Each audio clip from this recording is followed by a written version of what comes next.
Hey guys, my name is Daniel. And my name is Kimberly Ray. Thanks for waiting for our second Q&A video. In this Q&A video, you will get to learn about how we met.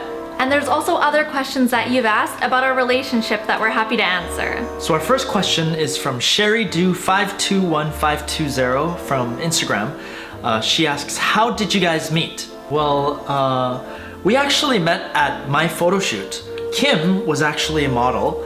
I still am. Oh yeah, she still is a model. Kim's agent at the time called me and said, hey Daniel, there's this commercial opportunity. Are you free this time and date to audition for it? And I said, yeah, sure I am. Then her agent was like, wait, do you not have representation yet? And I said, no, I don't. And she said, oh, can I be your agent? And I said, yeah, sure. And so we booked a date and time for her to take my headshots so that she could add it onto the agency website, right? But what ended up happening is that she double booked us. She actually arranged to hang out with Kim because Kim was just coming back from Singapore. And so she apologized to me and she said, Dan, I'm so sorry, I double booked. Is it okay if one of my models, her name is Kimberly, if she comes out to your photo shoot, I'll get her to be an assistant or something like that. And at that time, I was on my laptop browsing the internet, went onto their agency website, and I saw pictures of Kim, and I thought, oh, wow, yeah, no problem, bring her out. Yeah, I'm totally cool with that. I was looking forward to meeting this Kimberly Ray. Yeah. The next question is from Shane Lamb on Facebook. And the question is, what did you think about each other when you first met? So even before Daniel and I had first met, my agent already told me that Daniel has a girlfriend. I found it really confusing why she would tell me that in advance, but I just went with it. So I came to the shoot without my hair done, without makeup on, and just threw some clothes on and went to the shoot. I remember bending down to tie up my shoe and looked over beside me and I saw Daniel there. Immediately, I regretted how I looked and really wished that I had dressed up for the occasion because I thought, wow, he is so gorgeous. For me, when I saw Kim, I thought, wow, she's so beautiful. And during our whole photo shoot, I wanted to try to make conversation with her any way that I could. I also felt very underprepared in terms of my physique. The agent was like, oh, Dan, change into that shirt, change into that shirt, unbutton out of this shirt and wear that shirt.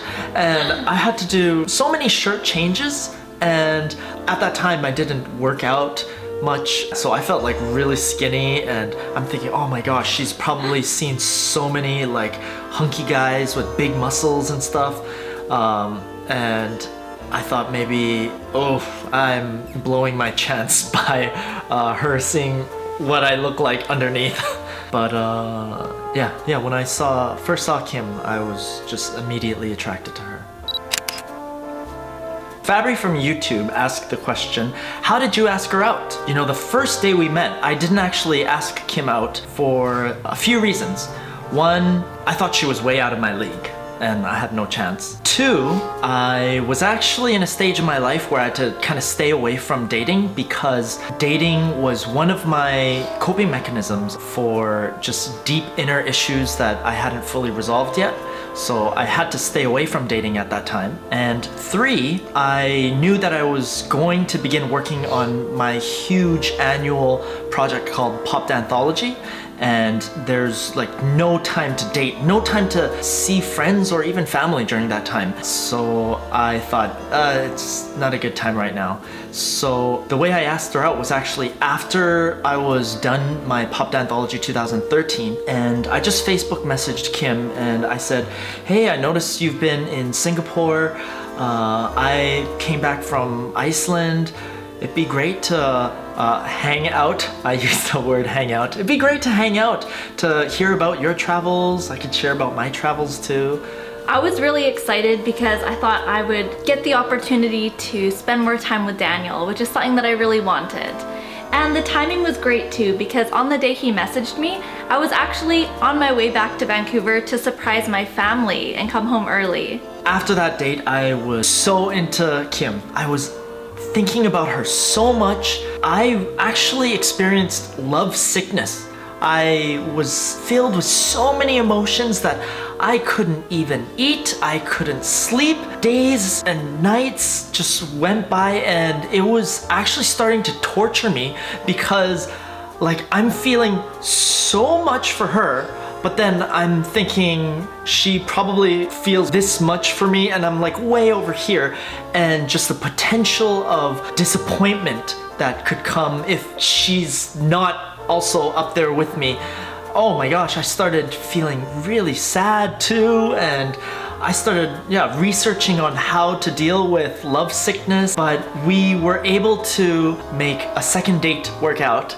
And this time I wanted to make it very clear that I like her romantically. So I came with flowers and I started off the date that way. I said, here you go, these are for you. That made it a lot more clear. First, I wine and dined her and then took her to Van Dusen Gardens. They had Christmas lights up at that time. So we walked around there together. It was kind of cold and all these beautiful lights, and that's where I reached for her hand and we held hands for the first time. After that, we went for drinks, and then finally I dropped her off at home, and we ended the night with a little goodnight kiss. When Daniel says little kiss, he means little kiss, because I thought, what if my family's looking out the window? And it was just a really quick, rush. Yeah, but I was so happy with that. And Kim went back to her place, and as soon as I got into my car, I closed the door. I was just like, yeah! And I just started punching the air like, yeah! Who's the man? Who's the man? I just called up my buddies and I was just like, yo, we kissed, we held hands, whoa, yeah! I was so happy. I think that was like the happiest moment of my life.